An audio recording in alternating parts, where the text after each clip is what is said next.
Friends, अपनी पिछली class में हमने आकारांत स्त्रीलिंग शब्द माला पढ़ी थी। उसके बारे में कुछ बताना है आपको कि संस्कृत में आकारांत संज्ञा शब्द सदैव स्त्रीलिंगी होते हैं। प्रायः अकारांत संज्ञा को भी स्त्रीलिंगी बनाने के लिए आकारांत कर देते हैं, जैसे कि बालह, बाल तो लड़का होता है का बाला कर देते हैं लड़की। बाल अर्थात लड़का और बाला अर्थात लड़की। अज अर्थात बकरा और अजा अर्थात बकरी। शांत का शांता और दुर्ग का दुर्गा। तो ये हो गए आपके आकारांत स्त्रीलिंग शब्द बन जाएंगे। ये बाला, अजा, शांता, दुर्गा, ये सारे जो हैं वो आकारांत स्त्रीलिंग शब्द बन जाएंगे। फिर अगला है इकारांत पुल्लिंग शब्द कवि। तो जब हम कवि कहते हैं तो अंत में इसके ई शब्द का उच्चारण होता है, इसलिए ये इकारांत शब्द कहलाता है कवि।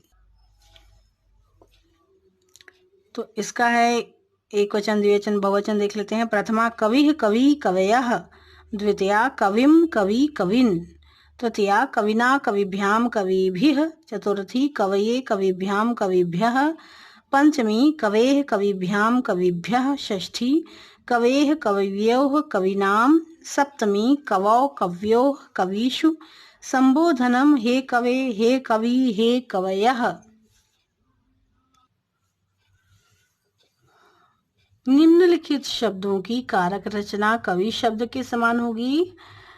अरिह अर्थात शत्रु, उदधिः अर्थात समुद्र, रविः अर्थात सूर्य, नृपतिः अर्थात राजा, अलिह अर्थात भंवरा, हरिह अर्थात विष्णु, सिंह, वानर। तीनों शब्दों का अर्थ जो होता है ये संस्कृत में हरि कहा जाता है। विष्णु हो या सिंह हो या वानरः, तीनों को हरिह कहा जा सकता, पर्यायवाची है। ये हरि का पर्यायवाची है विष्णु, सिंह और वानर।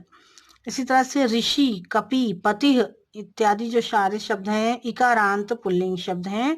तो ये सारे शब्द जो हैं कवि शब्द के समान ही इनकी कारक रचना होगी। सारी विभक्तियां वैसी ही होंगी। आपको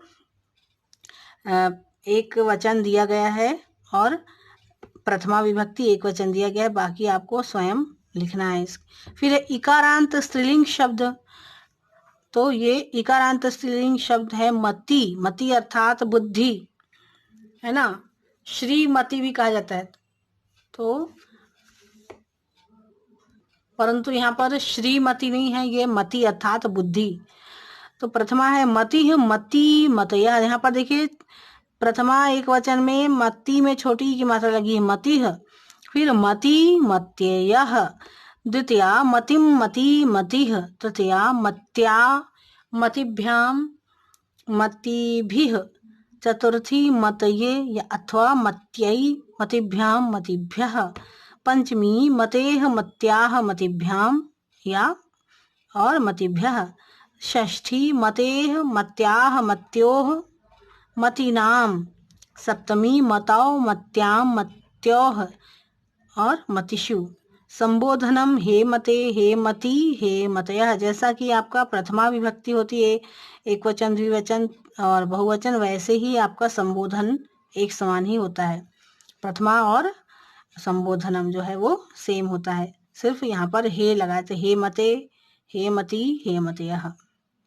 फिर है नीचे लिखे जो सारे शब्द हैं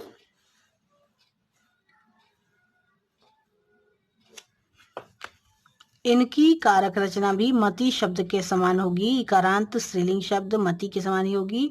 धूलिः अर्थात धूल, कीर्तिः अर्थात प्रसिद्धि, भूमिः अर्थात जमीन, भक्तः या भक्तिः अर्थात और प्रकृतिः अर्थात स्वभाव, बुद्धि अर्थात ज्ञान, वसतिः अर्थात निवास स्थान, सृष्टि अर्थात संसार और रात्रि अर्थात रात इत्यादि सारे शब्दों का जो शब्द रूप है, सारी विभक्तियां हैं जो है वो मति शब्द के समान होगी। जैसा कि इसमें आपको एक वचन प्रथमा विभक्ति दी गई है और सारे जो विभक्तियां हैं इनकी सातों विभक्तियां और संबोधन जो है वो मति शब्द के समान होंगी।